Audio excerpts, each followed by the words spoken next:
कल कितने क्वेश्चन तक आ गए थे हम? 40। आज मैं बेसिक क्वेश्चन नहीं कराऊंगा, डायरेक्ट क्वेश्चनों पे चलेंगे, है ना?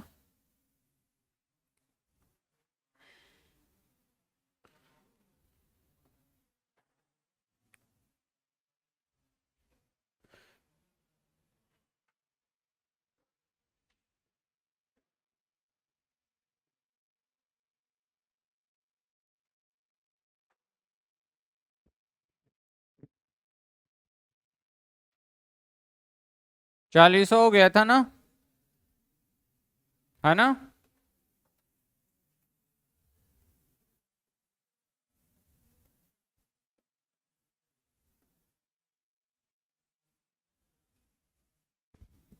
चलो फटाफट दो क्वेश्चन बेसिक के भी कर लो।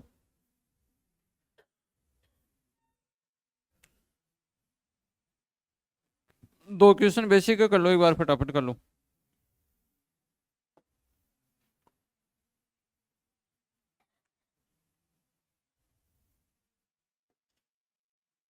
पहला,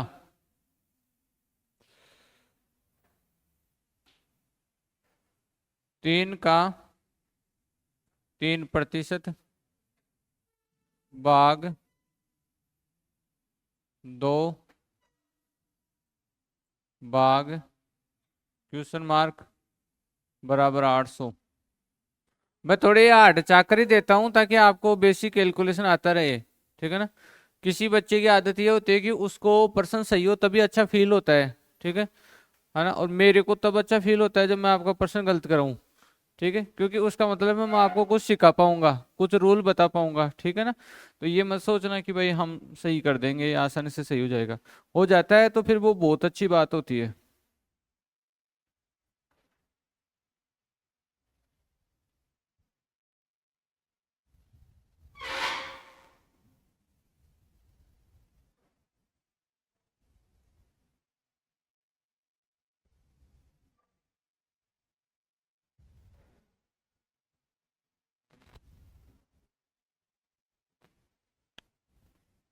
दोनों क्वेश्चन कर दो फटाफट। 3 का 3% भाग में 2, और दूसरा है भाग में 2 फिर भाग में प्रश्नवाचक चिन्ह बराबर है 800।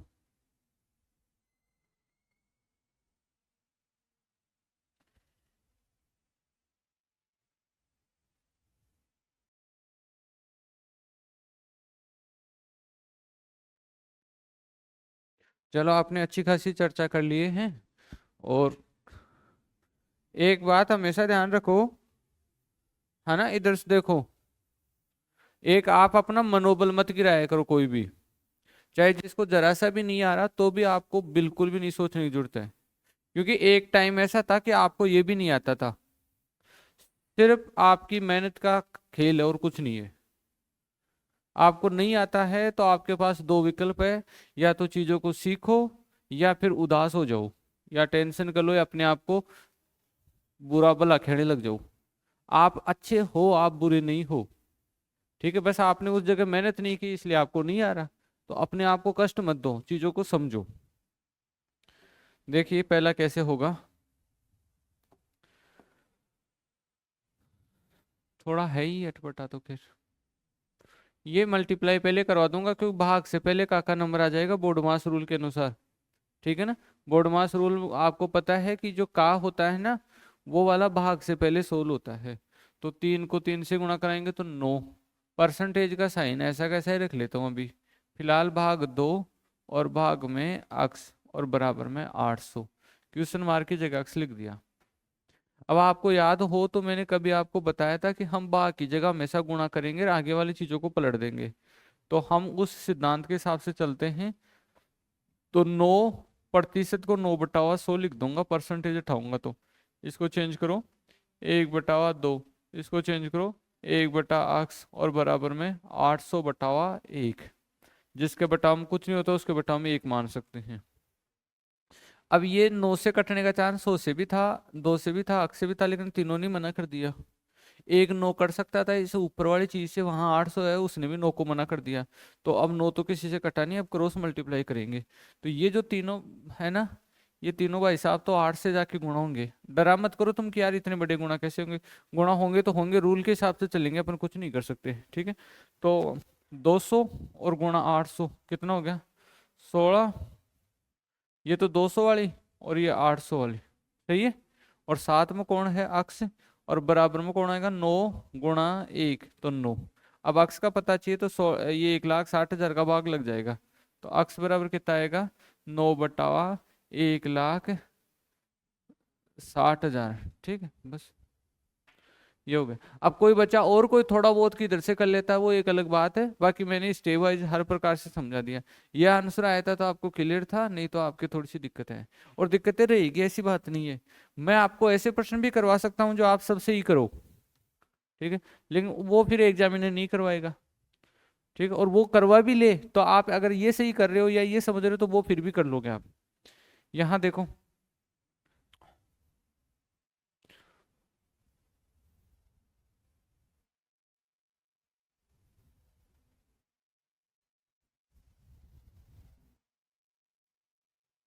देखो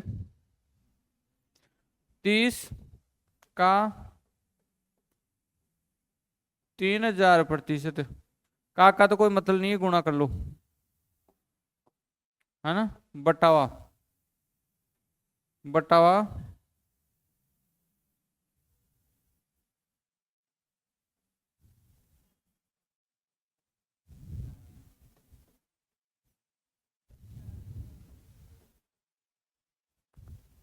बोलो, सोच के बोलो थोड़ा। मैं सही किया गलत किया ये सोच के बोलो थोड़ा।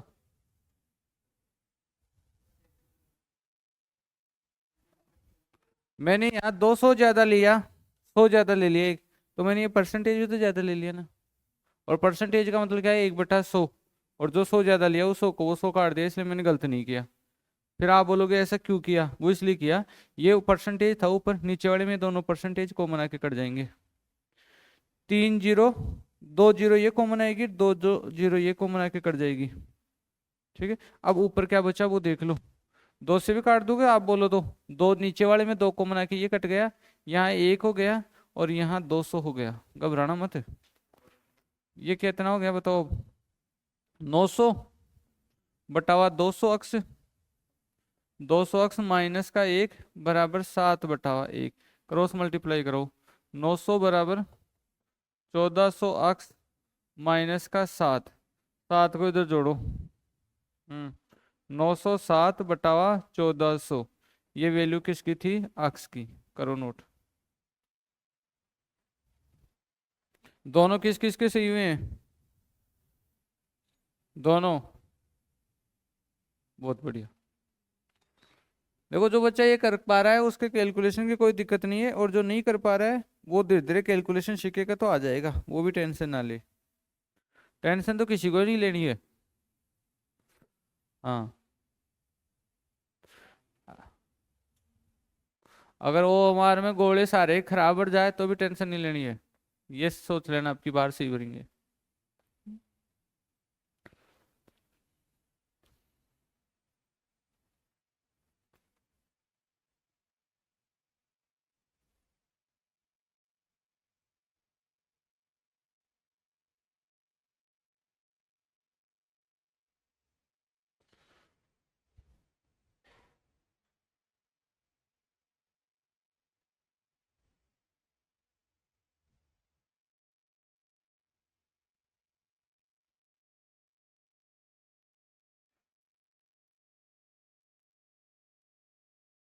कोई बात पूछने तो बताओ, बाकी देखो बहुत ज्यादा क्लियर तो जब सिर्फ ये वाले चैप्टर चलेंगे तभी होगा, ठीक है।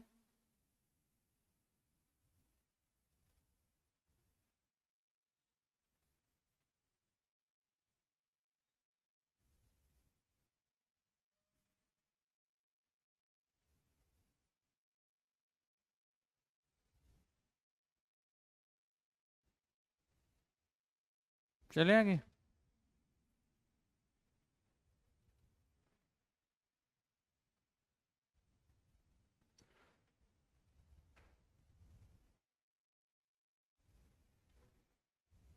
हो गया।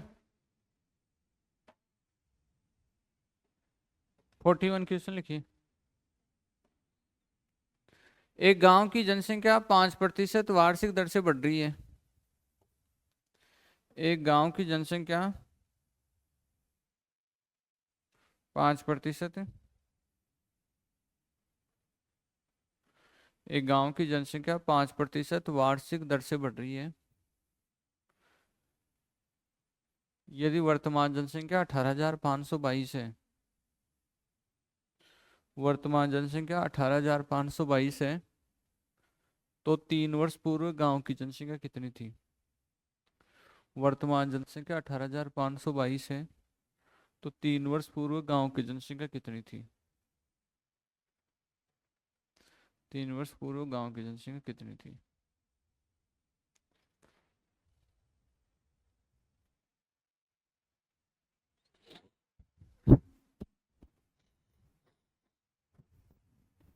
देखिए कैसे करेंगे। 3 साल पहले की जनसंख्या अक्स मान लेते हैं, है ना। एक कैलकुलेशन उन बच्चों को भी थोड़ा कम समझ में आता है जो ये कैलकुलेशन के टाइम पे ध्यान नहीं देते। पर्सन तो आ जाता है, कैलकुलेशन को थोड़ा थोड़ा पकड़ो, एक एक रूल ही समझ में आएगा और भी नहीं तो गांव की जनसंख्या कितनी मान ली अपन ने, अक्स कब माने, 3 साल पहले। कब की माने, 3 वर्ष पूर्व की मान लिए। अब पहली साल कितनी बढ़ी, 5%। और 5% बढ़ने का मतलब हम क्या करते हैं, 100 प्लस करते हैं। तो बताओ पहली बार क्या लिखेंगे, 105/100। फिर क्या लिखेंगे, 105/100। फिर क्या लिखेंगे, 105/100। देखना अब एक लाइन बोल रहा हूं वो समझना। ये कब की, 3 साल पहले की। ये कब की, 2 साल पहले की। ये कब की, 1 साल पहले की। ये कब की, अब की। ये कब की, अब की। और ये कब की, अब की। ये रहा देखो अब की, कब की, अब की। अब की बराबर अब की। सही है इतनी बात। 18,522 हो गया। अब देखना कैलकुलेशन समझो इधर, कोई दिक्कत नहीं है। 21 20 5 से काट रहा हूं, 21 20 5 से काट रहा हूं, 21 20 5 से काट रहा हूं। सही है यहां तक मामला। 7 से काट रहा हूं 3 बार, और उधर इसको काटूंगा 7 से। 2 बार 14, 18 में 2 बार जाएगा आराम से। 4 और 5 45 में कितनी बार, 6 बार। 42, 3 और 2 32, 32 में कितनी बार, 4 बार। 28, 4 और 2 42, 42 में कितनी बार, 6 बार। अब एक चीज हमेशा ध्यान रखा करो, जैसे ये आपने इसको तोड़ दिया ना, तो इसको पूरा ही तोड़ने की कोशिश करा करो। कैलकुलेशन में दिक्कत तब हो जाती है जब आप इसको भूल के फिर इधर आ जाते हो। ठीक है, तो जैसे अब मैं 3 को भी खत्म ही करूंगा यहाँ से। 3 से काटो, 8 या 24 होता है, 26 में देते हैं। तो 2 और 4 24 लिख दिया। 24 में फिर कितनी बार, 8 बार। और फिर 6 में कितनी बार, 2 बार। सही है इतनी बात। और ये 21 और 21 मल्टीप्लाई होगा तो कितना होगा, 441। और 441 से अगर मैं पूरे को काटूंगा तो ये कितनी बार कट गया, 2 बार। अब इसके जो कोई नीचे होता ना वो तो ऊपर आता, तो उसके तो नीचे एक है तो एक ऊपर आएगा, तो ऊपर कौन बच्चा है, अक्स। और ये जो नीचे वाला नहीं है वहां जाएगा, तो ये देखो 20 20 20। तो 2 2 2, ये तो कितना हो गया, 8 और 3 0, 8,000। और 8,000 का डबल करोगे तो कितना, 16,000। तो 3 साल पहले कितनी थी, 16,000। तो अब जिसका भी कैलकुलेशन खराब है ना, वो जब मैं ये काटा पीटी करूँ ना उस समय चौकना हो जाया करो बस, ताकि आपको धीरे धीरे कवर हो जाएगा। देखो गौर करने से तैयार होगी चीजें। ठीक है, कर लो नोट।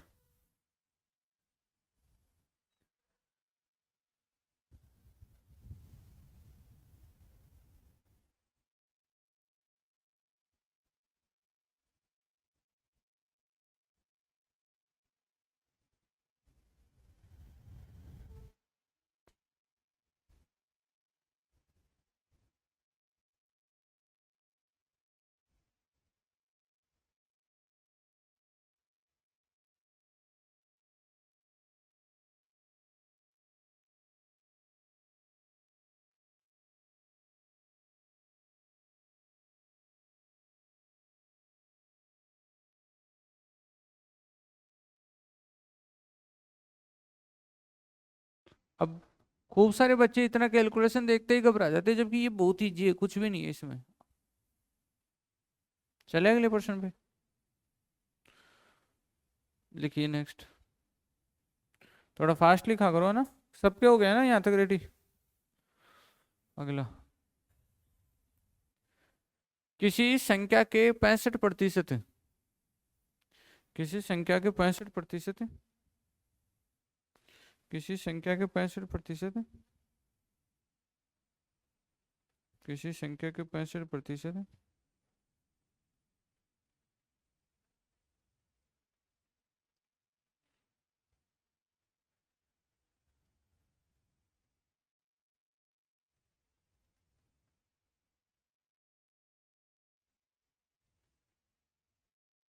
किसी संख्या के 65% और उसी संख्या के 35% का अंतर 22.20 है, और उसी संख्या के 35% का अंतर 22.20 है, तो उस संख्या का 50% क्या होगा? तो उस संख्या का 50% क्या होगा? तो उस संख्या का 50% क्या होगा? देखो, एक तो क्या है संख्या, एक तो क्या है संख्या, दूसरी क्या है कि उसका 65%, और तीसरा क्या है उसी का 35%, और इन दोनों का डिफरेंस कितना है 22.20, और आपको क्या चाहिए 50%। बस ये 5 बातें ही प्रश्न के काम की है। तो एक बात बताओ, अगर कोई संख्या अपने आप में 100% अगर हम मान लें, तो उसका 65 और उसका 35 का डिफरेंस परसेंटेज में कितना आएगा? 30%। तो 30% भी अंतर है, 22.20 भी क्या है अंतर है, यही आएगा। और क्या 1% का मतलब ये है कि 22.20 बटावा 30, यही है क्या? और हमें चाहिए कितना परसेंटेज 50, तो हम इसी को दोनों तरफ से गुणा कराएंगे। तो 50% का मतलब होगा 22.20 बटावा 30 गुणा में 50। क्या यही आपका आंसर होने वाला है कि दोनों का अंतर इतना, 1% में आएगा इतना, फिर 50% में आएगा इतना। अब मैं ये तीनों लाइन लिखा हूं ना, ये तीनों लाइन सब बच्चों के लिए नहीं है, ये उस कमजोर बच्चों के लिए है भाई, जिनको अभी सीखना है, पहली बार कोचिंग करें। बाकी के बच्चे, लेकिन ये भी नहीं है कि कोई आते आते उड़ने लग जाए, ये भी मत करना। पहले ये सारे काम कोई खूब सारे प्रश्नों में लगाना, 10-20 प्रश्नों, फिर धीरे धीरे अपने आप को शॉर्ट तरीके से करने की कोशिश डालना। जैसे डायरेक्ट समझना कि 65 और 35 का अंतर 30 हो गया, 30% में ये है, 1% में 22.30 बटा 30 है, तो मतलब 22.20 बटा 30 और गुणा में 50, ये अपना आंसर हो जाएगा। ठीक है, तो ये लिख के ही सोल्व करना पड़ेगा। अब कुछ लोग क्या कर लेते हैं कि ये रहा शॉर्ट तरीका, ये रहा शॉर्ट तरीका, ये शॉर्ट नहीं है, ये मानसिक मेथड है, क्योंकि आपने जो 3 स्टेप यहाँ बोर्ड पे लिखे ना, उसको मानसिक स्तर पर सोल्व कर ली है। ठीक है, तो यही अपनाना है आपको। तो पहले आपको हर एक स्टेप वाइज चलना है और इतनी बार उनका अभ्यास करना है कि फिर उन स्टेप को मानसिक कर सको, क्योंकि इन तीनों में तो हमने हकीकत में कुछ किया ही नहीं था, हम तो करेंगे इस लास्ट स्टेप में, इसलिए लास्ट वाले लिख सकते हैं। ठीक है, चलो अब कैलकुलेशन वाले बच्चे चौकन्ने हो जाओ यहाँ पे, जिनका कैलकुलेशन में दिक्कत रहती है वो देखो, 22, 20, 30, 50 और बटाऊं 100, 100 क्यों रे पॉइंट। अब ये समझ गया कि देखो, दो स्थान छोड़ के आए तो नीचे दो जीरो लगाते हैं, एक स्थान छोड़ के आता है तो एक जीरो लगाते हैं, इसमें आता ही नहीं एक स्थान छोड़ के, तीन स्थान छोड़ के आता है तो एक तीन जीरो लगाते हैं, ये ध्यान रखते हैं। 50 से काटा तो 2, इससे काटा तो ये कट गया, इससे काटा तो 111 हो गया, 3 से काटा तो 37 हो गया, बस। तो 50% में कितना आता है 37, उधर। तो पहला ऑप्शन सही हो जाएगा।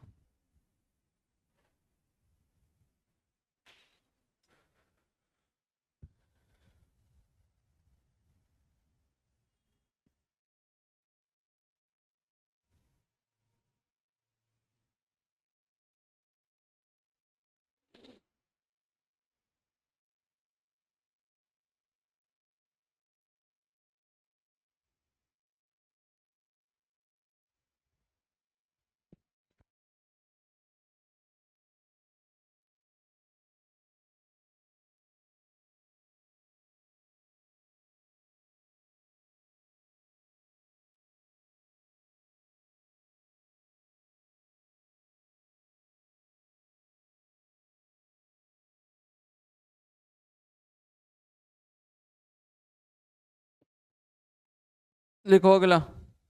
ये कर लिए थे ना नोट। लिखो। एक चुनाव में दो उम्मीदवारों ने भाग लिया। एक चुनाव में दो उम्मीदवारों ने भाग लिया। एक चुनाव में दो उम्मीदवारों ने भाग लिया। एक चुनाव में दो उम्मीदवारों ने भाग लिया। 75% मतदाताओं ने अपने मत डाले। 75% मतदाताओं ने अपने मत डाले। 75% मतदाताओं ने अपने मत डाले।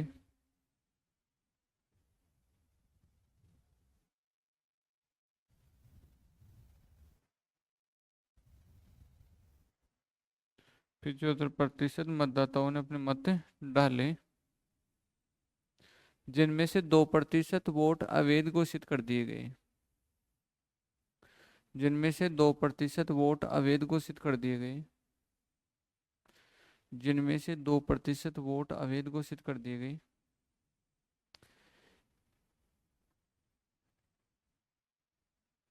एक उम्मीदवार को 9,261 वोट मिले। एक उम्मीदवार को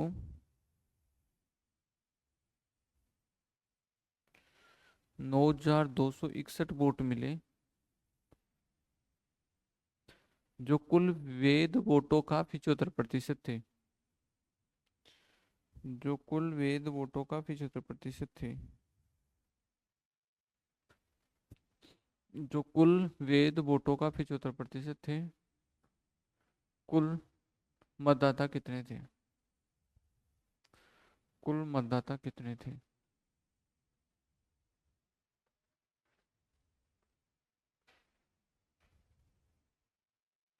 कुल मतदाता कितने थे?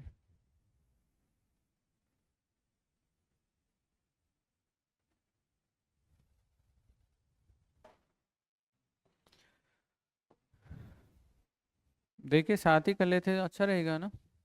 हम्म। देखो, कुल मतदाता अपने आप में कितने परसेंटेज मान ले हम? 100%। कितने मान ले? 100%। ठीक है।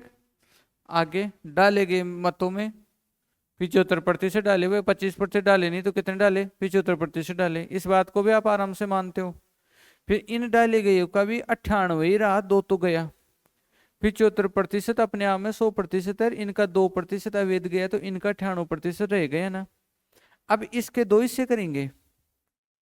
अब ये वेद अपने आप में सो रहेगा, ये वेद अपने आप में क्या रहेगा? सो रहेगा। एक जना इसका कितना ले जा रहा है? वेद वोटों का 75%। एक जना अगर इसका 75% ले जा रहा है तो दूसरा इसका कितना ले जाएगा? 25%। क्यों?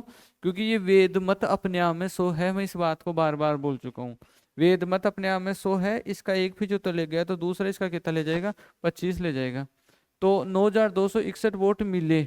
एक उम्मीदवार को 9,261 वोट मिले, जो कुल वैध वोटों का 75% थे।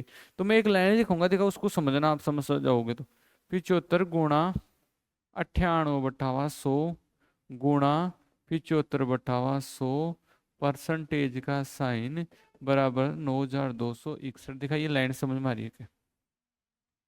मैं तो ये लाइन वैसे डायरेक्ट लिख देता, वो आपके लिए लिखा हूँ। ये लाइन समझ में आ रही है क्या? बोलूं क्या इस लाइन को? कैसे इस पर्सन ने मेरे को बोला वो लिखा देखो।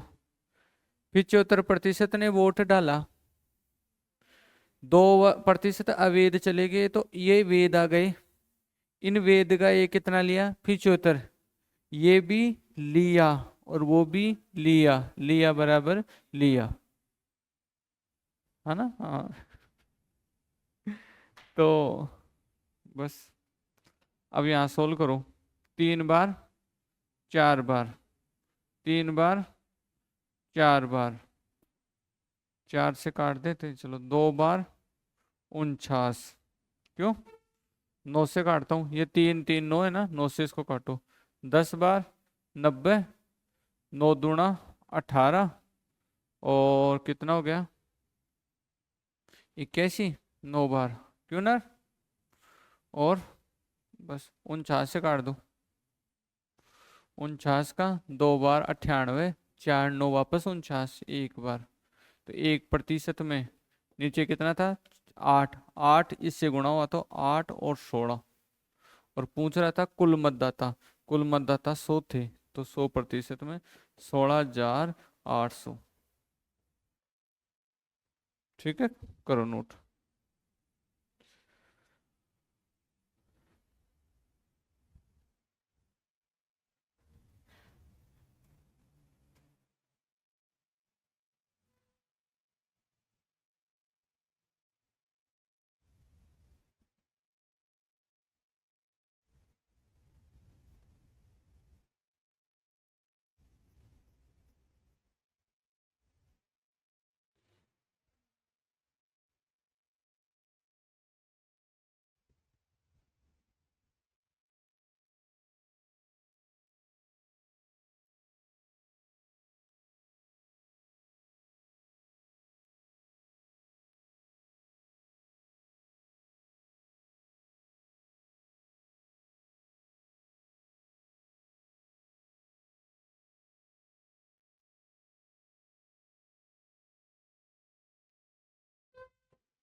चले आगे।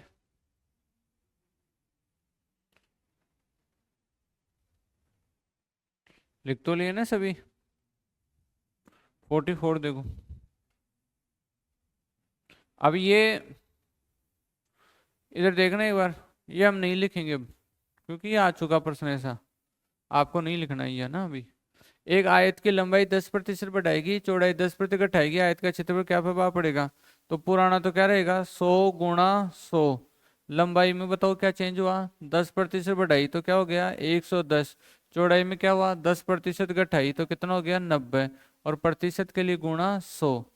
ये क्या है पुराना क्षेत्रफल, ये क्या है नया क्षेत्रफल, और प्रतिशत के लिए गुणा 100। 100 से बढ़ जाएगा तो क्या बोल देंगे वृद्धि, और 100 से घट जाएगा तो क्या बोल देंगे कमी।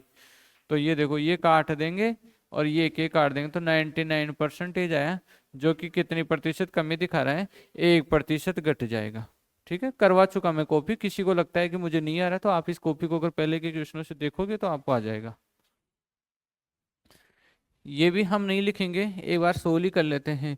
यदि पेट्रोल की कीमत में 25% वृद्धि होती है तो कार मालिक को अपनी खपत में कितने प्रतिशत की कमी करनी चाहिए ताकि पेट्रोल पर खर्च न बढ़े? पुरानी कीमत कितनी 100, पुराना मूल्य भी कितना 100, नई कीमत कितनी 125, नई खपत कितनी के। बस ये तो था पुराना और ये था नया, और वो चाहता है कि खर्च नए बढ़े, इसका मतलब जितना पुराना था उतना ही क्या करना चाहता है नया, तो नया बराबर पुराना। पुराना क्यों था ये, क्योंकि खर्च और उसका जो पैसा था वेतन था वो दोनों 100 थे, इसमें ये बढ़ गया 125, तो इस दूसरे को 100 की जगह कम कर रहा है। अब के का मान 90 आ गया तो आंसर क्या होगा 10, कि 10 घटा दिया उसने। के का मान अगर 70 आ गया तो आंसर क्या होगा 30, की 30 घटा दिया। और के का मान अगर 130 आ गया तो 30 बढ़ा दिया। ठीक है, हालांकि ये बोल रहा है कि खर्च नहीं बढ़े तो कमी होगी, क्योंकि बढ़ाएगा तो फिर खर्च बढ़ेगा ही बढ़ेगा।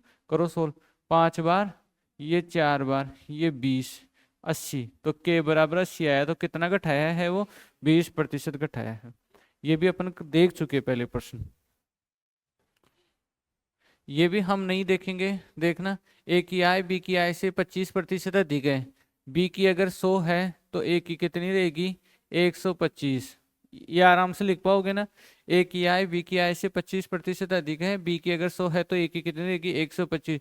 तो बी की आय, अब सुनना यहाँ गौर करना, बी की आय ए की आय से, तो देखना है ए पर, प्रतिशत के लिए गुणा 100। अब कम ज्यादा शब्द आएगा तो अंतर करके लिख देंगे, और वैसे आएगा तो डायरेक्ट लिख देंगे। बे की आय से कितने प्रतिशत है कम है, डिफरेंस बताओ 25, 25 से काटा तो 5 बार, 5 से काटा तो 20, तो 20%, ये देखो। ठीक है,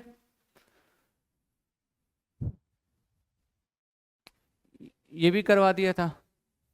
ठीक है, परीक्षा में 30% विद्यार्थी भौतिक में फेल हुए, फिजिक्स में बताओ फेल कितने हुए, 30% क्या हुए हैं फेल हुए हैं। आगे रसायन में, ठीक है, केमिस्ट्री में कितने फेल हुए हैं 45%, क्या ये भी फेल ही है क्या, फेल ही है। और दोनों में कितने फेल हुए हैं, दोनों में ये भी फेल ही है क्या 20%। तरीका क्या था, दोनों को जोड़ के 20 घटा देंगे, क्योंकि 20 दोनों जगह जुड़ रहा है। या सुनो एक और बात बताऊं, दोनों को जोड़ के 20 का उठा देंगे, लेकिन हम और भी स्मार्ट बनेंगे। हम दोनों को जोड़ेंगे ही नहीं, पहले ही 20 का उठा देंगे, 10 10 55। क्योंकि वैसे थोड़ा सा दिमाग पे जोर पड़ता है। ठीक है, इससे कम से कम से आपकी पॉइंट 1 कैलोरी बचेगी, लेकिन बचेगी जरूर। ठीक है, हाँ। तो कितना हो गया, सारा हिसाब बता दो। 55%। कितना हो गया, 55%। अब 55% क्या हुई है, फेल।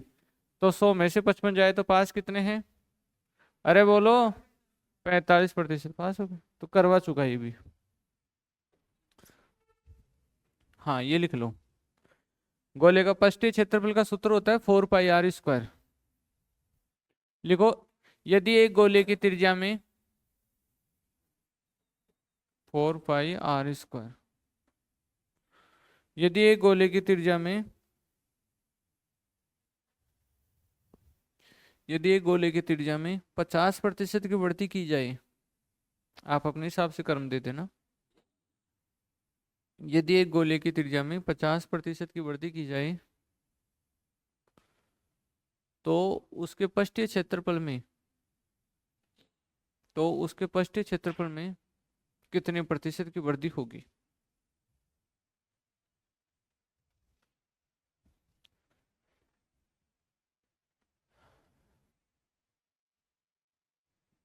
हाँ बस इसमें ये फॉर्मूला खास था, और पैटर्न तो वही था। हाँ बस पैटर्न तो वही है। यदि एक गोले की त्रिज्या में 50% वृद्धि की जाए, तो उसके पृष्ठीय क्षेत्रफल में कितने प्रतिशत की वृद्धि होगी। गोले का पृष्ठीय क्षेत्रफल का सूत्र लिख दिया है मैंने, 4 पाई r²। तो नीचे भी 4 पाई r², ऊपर भी 4 पाई r²। नीचे वाले में त्रिज्या 100 मारना, ऊपर वाले में आप बताइए, नहीं बताया, 150 मारना। 100 से जितना बढ़ जाएगा वो वृद्धि बोल देना।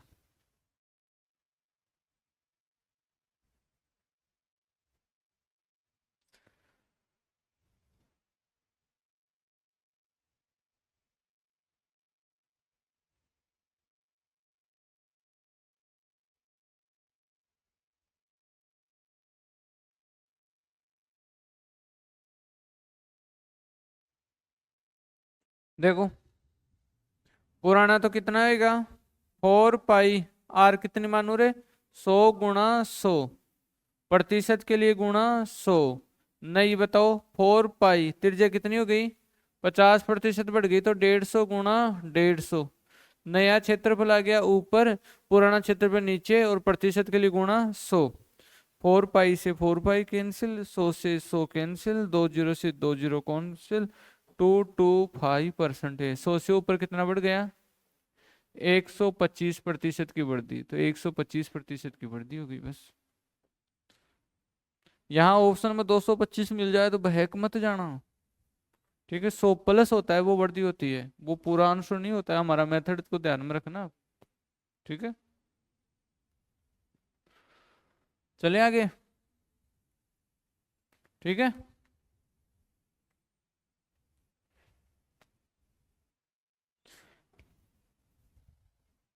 ये नहीं हूं लिखाऊंगा मैं, एक बार समझ लो। 20 kg ताजा फल में कितना पानी है, तो क्या 20 kg का 4/100 छिलका है क्या, बताओ। 20 kg ताजा तरबूज में 96% पानी है, तो क्या 20 का 4/100 छिलका है क्या। आप ये सोच रहे होंगे कि सर पानी पे ध्यान नहीं देके छिलके पे क्यों ध्यान दे रहे हो, क्योंकि आपको पता है हम क्या करेंगे, छिलका बराबर छिलका। आगे बताओ, कुछ समय के बाद इसमें 95% क्या रह जाता है, पानी रह जाता है। और तरबूज का वर्तमान वजन ज्ञात करो, तो वर्तमान वजन मान लिया के है। अब के का पानी कितना है, 95, तो छिलका कितना है, 5, तो 5/100। ये पुराना छिलका और नया छिलका, और छिलका के बराबर क्या रहेगा, छिलका। तो ये 100 से 100 काट दिया, 5 से इसको काटा तो 4, तो के बराबर कितना, 16। तो देख लो, 20 kg का तरबूज लाओगे ना, तो कुछ समय बाद में सूख कर कितना केजी का बन जाएगा, 16 kg का बन जाएगा बस। ठीक है ना। अब तुम घर पे मत एक्सपेरिमेंट करना कि कहीं रिकॉर्ड के सोचो सर सूख कर 16 का बना ही नहीं, वो तो 12 का ही बन गया। तो ये ऐसा नहीं है, वो तरबूज अलग टाइप का है। ठीक है,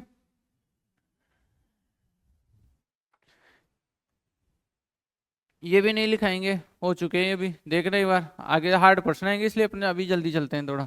एक छात्र को उत्तीर्ण होने के लिए आप नोट मत करो, मुझे लगेगा ना कि कॉपी में ऐड करवाना है तो ही करवाऊंगा, मैं करवा चुका, वो डबल डबल नहीं करूंगा। एक छात्र को उत्तीर्ण होने के लिए कितने परसेंटेज अंक चाहिए? 36। कि 36% ले आएगा तो क्या हो जाएगा? पास हो जाएगा। क्या हो जाएगा? पास हो जाएगा।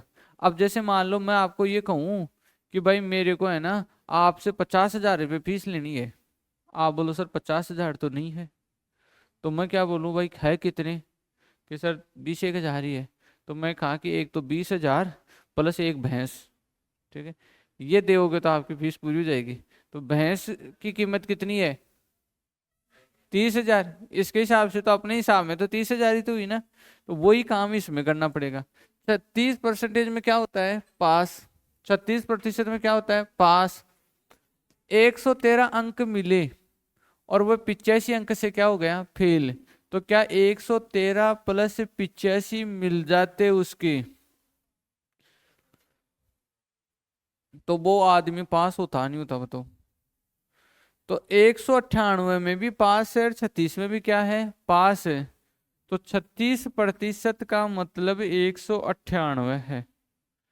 36% का मतलब ही क्या है? 198, क्योंकि 198 में पास होता है, 36 में पास होता है। तो परीक्षा में कुल अंक बताओ, तो 1% बराबर कितना हो गया? 198/36। और कुल अंक का मतलब क्या है? दोनों तरफ 100 से गुणा करेंगे, तो 100% बराबर 198 गुणा 100/36। 6 से काटो, 6 बार, और यहाँ 6 से 3 बार, और 33, फिर उसे काटो, क्या बोलते हैं उसको, 3 से, तो 11, और इसको 2, 2 से काटोगे 50, 550, 550। ठीक है, तो कोई हार्ड प्रश्न नहीं था, ठीक है, तब तो मैं लिखा देता नहीं। ये प्रश्न हमने पहले देख लिया है, लेकिन वो थोड़ा कम समझ में आया होगा, इसलिए एक जैसे दो कर लेते हैं। तो ये लिखो आप, एक सेल्समैन को कुल बिक्री पर, एक सेल्समैन को कुल बिक्री पर 9% का कमीशन मिलता है। एक सेल्समैन को कुल बिक्री पर 9% का कमीशन मिलता है।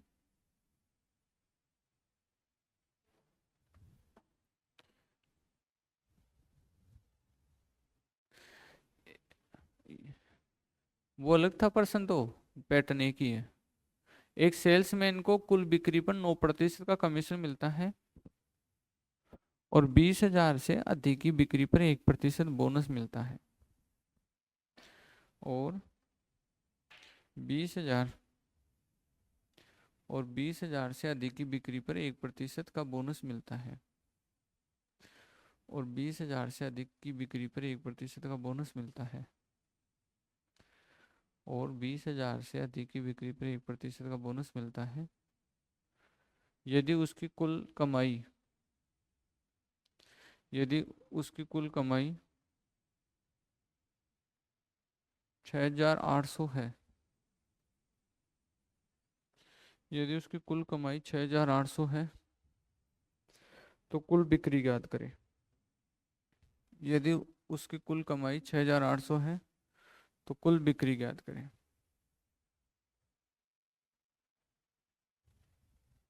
तो तरीका क्या है? कुल बिक्री ऐसे मानोगे, अक्स प्लस 20,000, कुल बिक्री मानोगे अक्स प्लस 20,000। अब 20,000 तक तो 1% कम लगाना है और अक्स पे वो 1% और बढ़ा के लगाना है। तो 20,000 का 9%, 20,000 का 9% भी उसको मिलता है।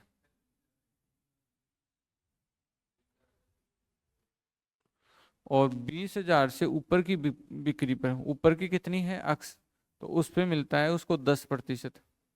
और ये दोनों भी उसको मिला, और कहाँ से गया वो? 6,800 भी उसको मिला। भाई उसकी जेब में क्या जा रहा है? 20,000 के, 20,000 तक का बेचता है तब तो 9% उसकी जेब में जा रहा है। और 20,000 से ऊपर कितना बेचा है? अक्स का, तो अक्स का सामान बेचा है तो अक्स का 10% उसकी जेब में गया। फाइनल उसकी जेब, ये भी उसकी जेब और वो भी उसकी जेब, क्यों ना, यही तो गया उसकी जेब में और वो भी उसकी जेब में गया। कैसे गया ये? कि सर 20,000 तक तो वो बेचता है तो उसको 9% मिलता है तो उसको मिलता है। 20,000 से ऊपर बेचता है उसमें 1% बढ़ गया, यानी 10 मिलता है, तो अक्स का 10/100। अब इस लाइन से अक्स खोजना है और इससे आगे परसेंटेज का कोई काम ही नहीं है, इससे आगे काम है कैलकुलेशन का। और कैलकुलेशन कोई ढंग के टीचर से पढ़ लो, कोई दिख जाएगा आपको आसपास, कोई सामने खड़ा रहे से, ठीक है। तो बस कैलकुलेशन ज्यादा जरूरी है, मैथ में सबसे ज्यादा कैलकुलेशन जरूरी है, मैथ में सबसे ज्यादा कैलकुलेशन ज्यादा जरूरी है। मैं आपको पढ़ाने के लिए पिछले 7-8 रोज से इकोनॉमिक्स पढ़ रहा हूँ, ठीक है। तो इकोनॉमिक्स पढ़ रहा हूँ, तो इकोनॉमिक्स के लगभग मैंने ये सोचा है कि 14 चैप्टर है, 14 चैप्टर पढ़ूंगा पूरे, और लगभग 1000 एक MCQ क्वेश्चन करके फिर मैं इनको इकोनॉमिक्स पढ़ाऊंगा, ठीक है। क्योंकि इकोनॉमिक्स को सीखने की मेरी भी थोड़ी रुचि थी कि इकोनॉमिक्स, क्योंकि सारा काम ही अर्थ से है, मतलब पैसों से है। तो मैं शुरू में 3 दिन 4 दिन इकोनॉमिक्स पढ़ने का प्रयास करता है, इकोनॉमिक्स वापस भगा दे तुरंत, कुछ ही समझ में नहीं आए, कुछ ही समझ में नहीं आए, मुद्रास्फीति ये सब स्फीति होती थी के, ठीक है। फिर मेरा एक पुराना सिद्धांत है वो लगाया मैंने, कि जो चीज जितनी आसान होती है वो उतनी हार्ड दिखती है।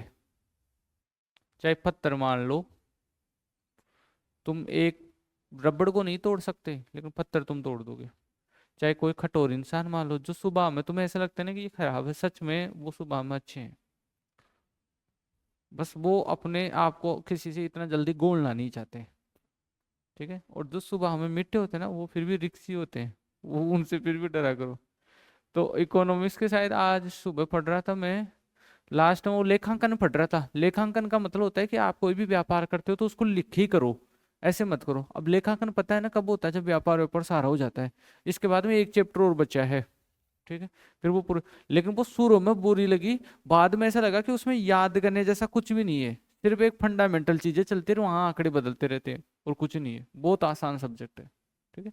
इसलिए अगर गणित आपको हार्ड लग रहा है तो आपने गणित को उस दृष्टि से देखा नहीं है, सही दृष्टि से देखोगे तो ये बहुत इजी नजर आएगा। सही दृष्टि क्या है, बेसिक कैलकुलेशन मजबूत रखो, बस सबसे ज्यादा जरूरी है। करो, खैर सोल्व करो। ये 2 जीरो काट दिया, कितना हो गया जी, 1800। यहाँ पे कितना हो गया, अक्स बटा हुआ 10, और बराबर में कितना, 6800। ये घटेगा तो कितना हो जाएगा, 5000, और 5000 में जीरो जाके गुणा होगा तो कितना हो जाएगा, 50,000। तो अक्स बराबर कितना आया, 50,000। अब अक्स बराबर 50,000 आया तो 50,000 आंसर नहीं है, आंसर तो ये होगा अक्स प्लस 20,000, और अक्स की जगह 50,000 तो 20,000 और जुड़ेगा इसमें, तो कितना हो गया, 70,000। नोट कर लो।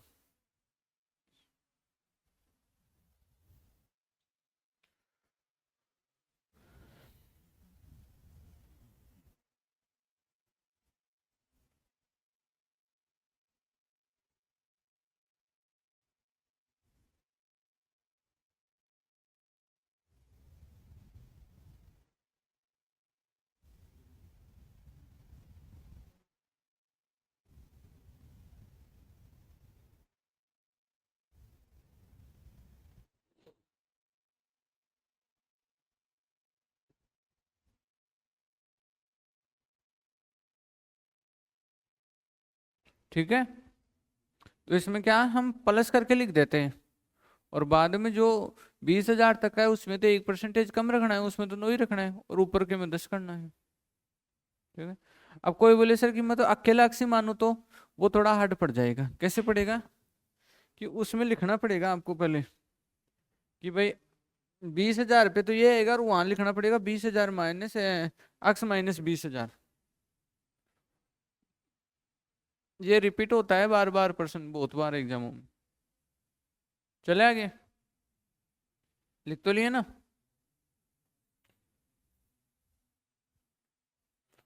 इसको हम नहीं लिखेंगे, पहले देख लो, समझ लो।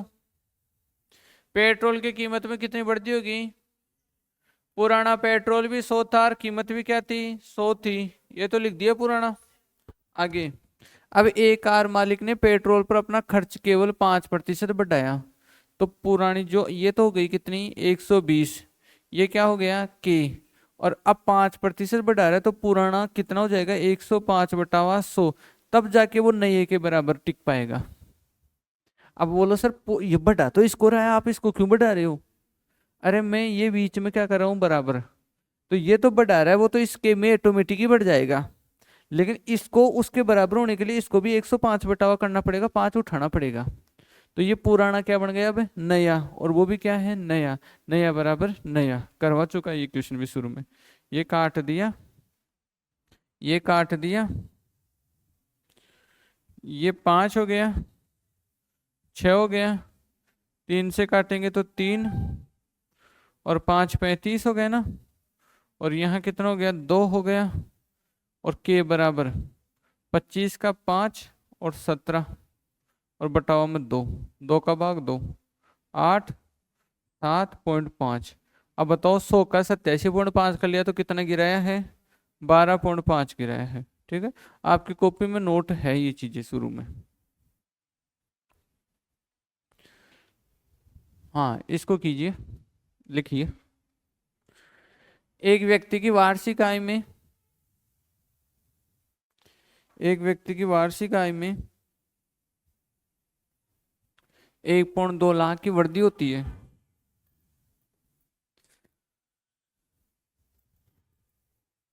एक व्यक्ति की वार्षिक आय में 1.2 लाख की वृद्धि होती है। बहुत लॉजिकल क्वेश्चन है ये। एक व्यक्ति की वार्षिक आय में 1.2 लाख की वृद्धि होती है, लेकिन आय पर लगने वाला कर यानी टैक्स, लेकिन आय पर लगने वाला कर टैक्स 12% से घटकर 10% हो जाता है।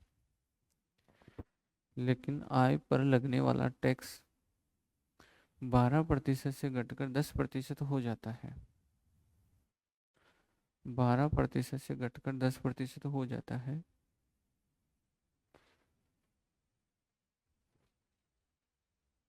बारह प्रतिशत से घटकर 10% हो जाता है। वह अब भी उतना ही टैक्स देता है जितना पहले देता था। 7.2 आ रहा है, मेरे हिसाब से गलत है, मेरे हिसाब से गलत है, आपके हिसाब से सही हो सकता है। वह अब भी उतना ही टैक्स देता है जितना पहले देता था। उसकी बढ़ी हुई आय ज्ञात कीजिए।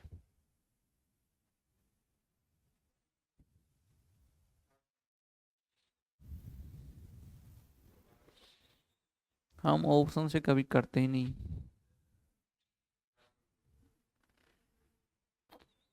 देख लो वो तो, हम बताओ।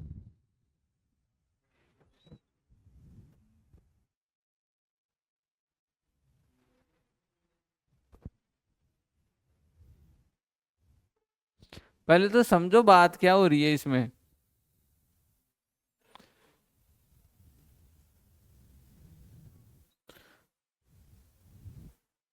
चलो, नहीं कर पाएंगे ज्यादातर बच्चे, जो कर पाएंगे वो ही बहक रहे हैं, तो कैसे कर पाएंगे फिर। देखो,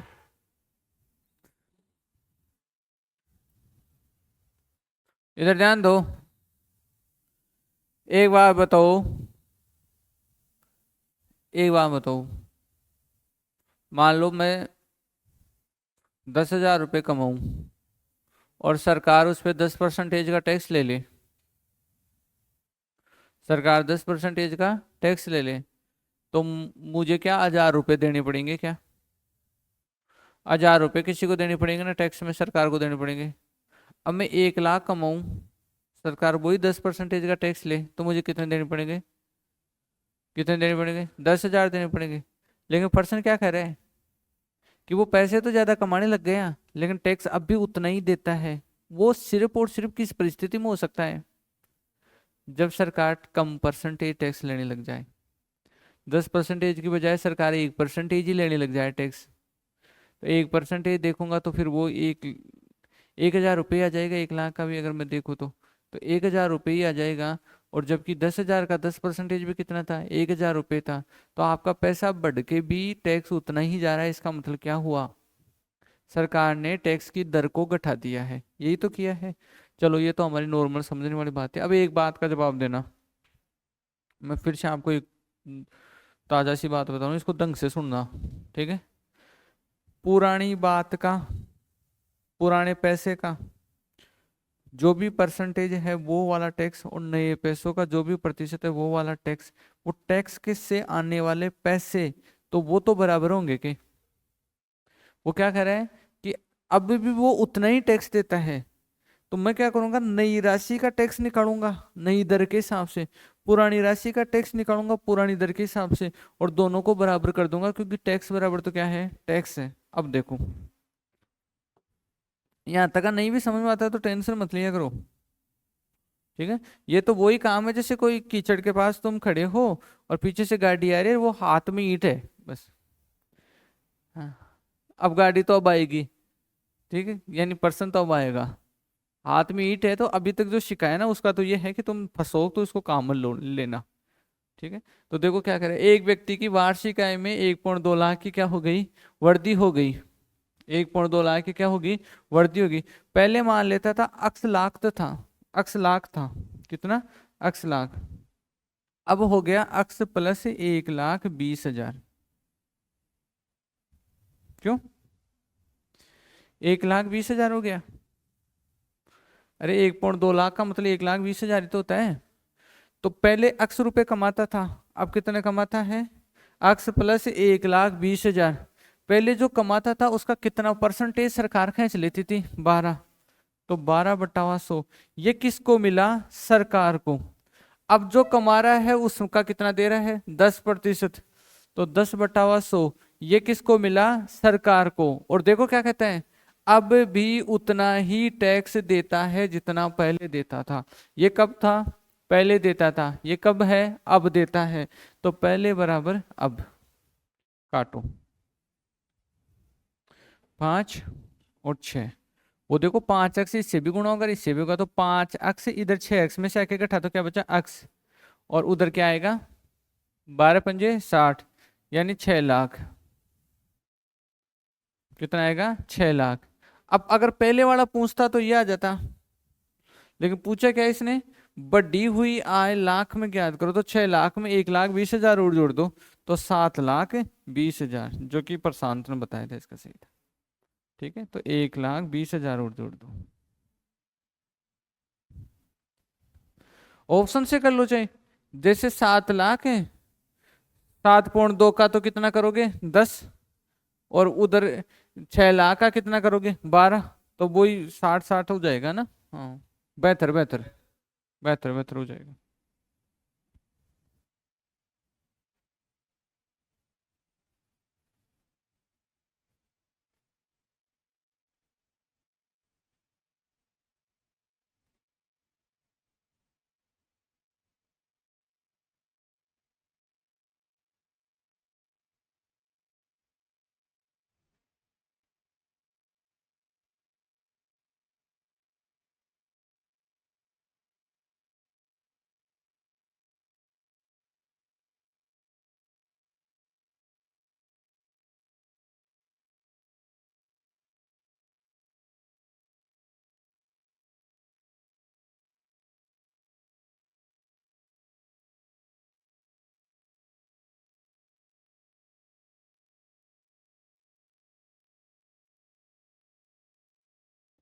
एक बर्तन में 64 लीटर दूध है, एक बर्तन में 64 लीटर दूध है, इसमें से 16 लीटर दूध निकालकर, एक बर्तन में 64 लीटर दूध है, इसमें से 16 लीटर दूध निकालकर उतना ही पानी मिलाया जाता है। एक बर्तन में 64 लीटर दूध है, इसमें से 16 लीटर निकालकर उतना ही पानी मिलाया जाता है, इसमें से 16 लीटर दूध निकालकर उतना ही पानी मिलाया जाता है, इसमें से 16 लीटर दूध निकालकर उतना ही पानी मिला दिया जाता है। ये प्रक्रिया कुल 3 बार दोहराई जाती है। हाँ, फिर वो दूध पानी साथ उठेंगे। पहली बार ही दूध दूध निकलेगा, फिर तो दूध और पानी दोनों आएंगे। अंत में बर्तन में दूध की सांद्रता प्रतिशत में ज्ञात करें।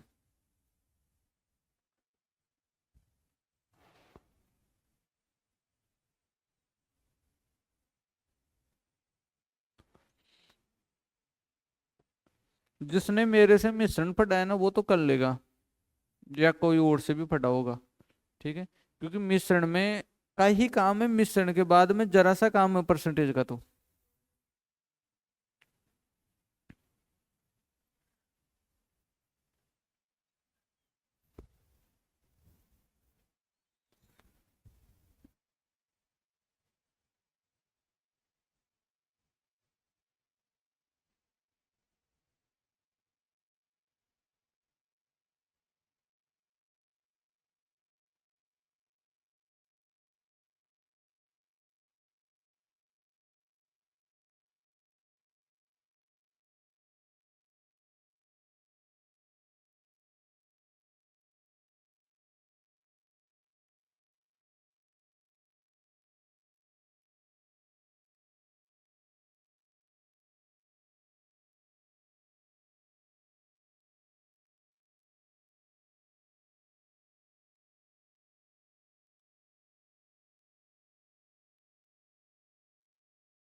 चलो, एक बर्तन में 64 लीटर दूध है। कैसा दूध है ये? शुद्ध दूध है। तो इधर ध्यान देना, 64 था। पहली पहली बार शुरू में बर्तन में कितना था? 64 था। जब मिश्रण पढ़ते हैं तब और भी बहुत गहराई से पढ़ते हैं इसको। यहाँ पे अब पहली बार में क्या होगा वो बताओ, मिल्क और वाटर का रेशियो बताओ। 48 तो मिल्क रहेगा, 16 की एंट्री किसकी होगी? वाटर की।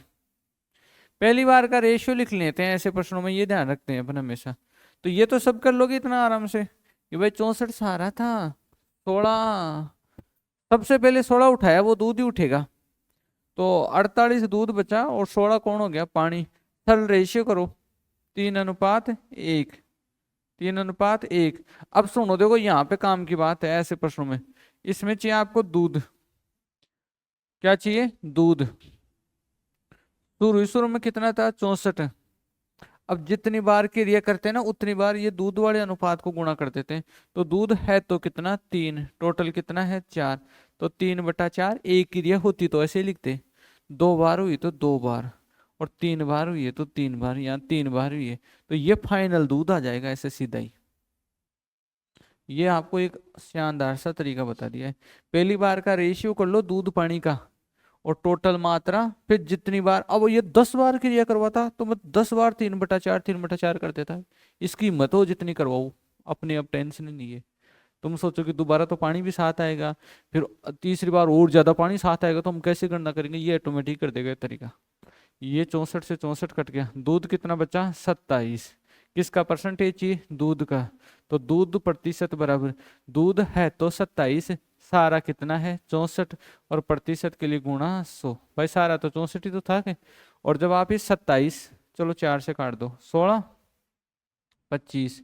25 × 27, 16 करके भाग भाग दोगे तो आपके ये आएगा 42.18%। ठीक है, करो नोट।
अगला, इसको मैं आपको नोट नहीं कराऊंगा क्योंकि आज ही कर चुके हैं ऐसा प्रश्न, एक पहले भी कर लिया, इसको हम कर लेते हैं फटाफट ऐसे ना, अच्छा रहेगा। देखो क्या है, 10% मतदाताओं ने अपना मत नहीं डाला, जल्दी करेंगे, आज ही समझाए तो अभी देखो फटाफट। 10% मतदाताओं ने अपना मत नहीं डाला, डाले गए मतों के 10% अवैध हो गए, जीतने वाले उम्मीदवार को वैध मतों का 54% मिला और 1620 मतों से वो जीत गया। तो इसको 54 मिला, तो हारने वाले को कितना मिला रे? 46%। कितना है? 46%। अब देखना, मैं 1620 के पास आऊंगा, धीरे धीरे धीरे धीरे किसके पास आएंगे? 1620 के पास आएंगे। ये तो कौन थे? टोटल मतदाता। कितने डाले? 90। ये डाले गए आगे ना, 10% क्या हो गए? अवैध। तो 90/100, ये कौन आ गए? वेद। ये कौन आ गए? वेद। ये टोटल, ये डाले गए, ये वेद। अब इसका एक 54 ले गया, इसका एक 46 ले गया, 54 ले गया, वो कितने से जीता? 8 से। तो इसका वेद मतों का 8/100 भी जीता और 1620 भी जीता। हाँ, जीता बराबर जीता, ये काट दिया, ठीक है। और 81 से काटो, 81 से काटोगे ये 2 बार, ठीक है। 4 से काटेंगे 2 बार और यहाँ 5 बार, इससे काटेंगे 50। तो 1% में 250 है, तो 100% में 25,000। तो अब धीरे धीरे आपके दिमाग में सेट होने लग गए होंगे ये प्रश्न, सही है एक बात? चलिए अगला लिखेंगे। ये भी नहीं लिखाऊंगा, देख लो एक बार। एक शहर की जनसंख्या कितनी है अभी? 1,76,400 है। यदि वह 5% प्रतिदश की वर्ष से बढ़ती है तो 2 वर्ष पूर्व की जनसंख्या क्या थी? तो 2 साल पहले क्या मान लिया? अक्स। अब बताओ, 105/100 गुणा में 105/100, ये कब की? अब की। और 1,76,400 भी कब की? अब की। अब की बराबर है अब की, सबको पता है। यहाँ क्या करेंगे? 21/20, यहाँ करेंगे 21/20, ये होता है 441। क्या होता है?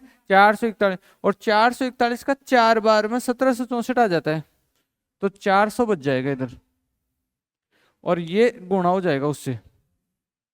तो 8, 2 दूना 4, और 4 4 से गुणा होगा तो 16, और 4 0, 1,60,000, जो कि कौन सा ऑप्शन है? पहला। आराम से कर सकते थे, कोई दिक्कत नहीं थी। ये भी मैं करवा चुका। कितने लोग हैं? ए, बी, सी और डी। बोलो, ए से कहा गया? बी पे, बी से कहा गया? सी पे, सी से कहा गया? डी पे, तो डी को मानूंगा 100। अब वापस आओ, सी की तरफ आओ। सी ने डी से 25% अधिक प्राप्त किए, तो ये कितना? 125। अब आओ वापस बी की तरफ। बी ने सी से 10% कम, तो 125 का 90/100। अब ए पर आओ, ए ने बी से 20% अधिक है, तो 125 गुणा 90/100 का भी 120/100 आ गया सबका। अब डी ने कितने अंक मिले? 400, तो 100 भाग बराबर कितना? 400। तो एक भाग में कितना? 4। एक भाग में कितना? 4। तो इस ए वाले इतने भागों का देखने के लिए इन्हीं को किससे गुणा कराना पड़ेगा? 4 से। तो 125 गुणा 90/100 गुणा में 120/100 और गुणा में 4। 2 2 0 काट दिया, 25 से काटा 5 बार, 4 बार, 4 से ये कट गया। 60, 60 गुणा 9, 54, 540, बी ऑप्शन, ठीक है। ये कॉपी में लिखा चुका पहले से।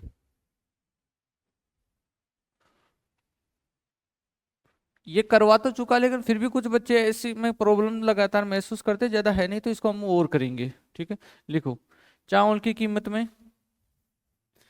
15% की कमी होने पर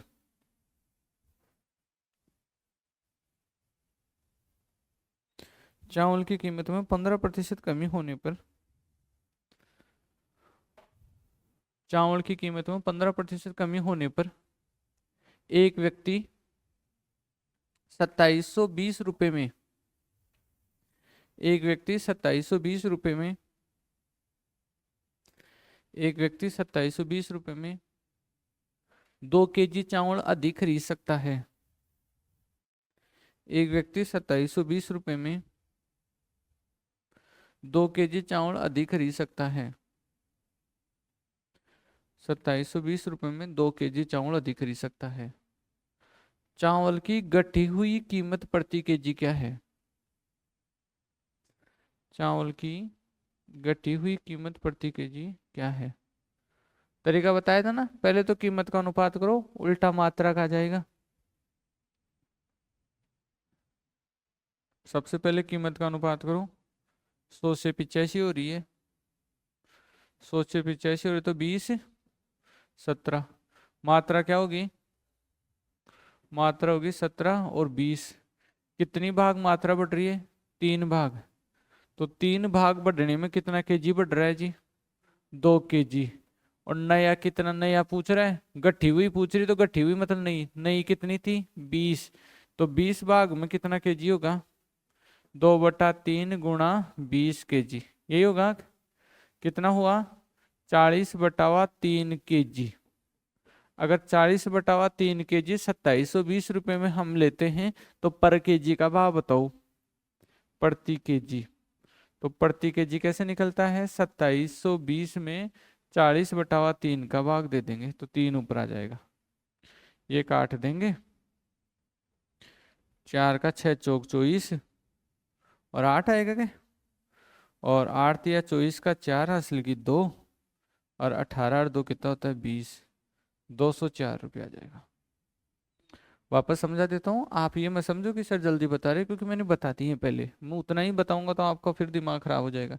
कीमत का अनुपात का उल्टा करते ही मात्रा का अनुपात आ जाएगा।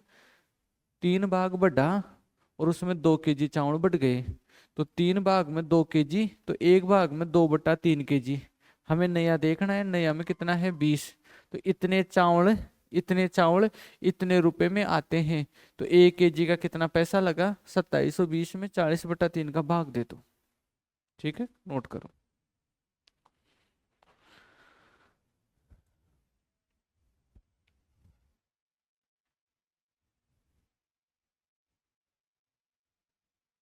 ठीक है,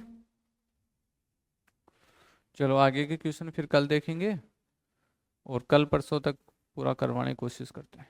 ठीक है।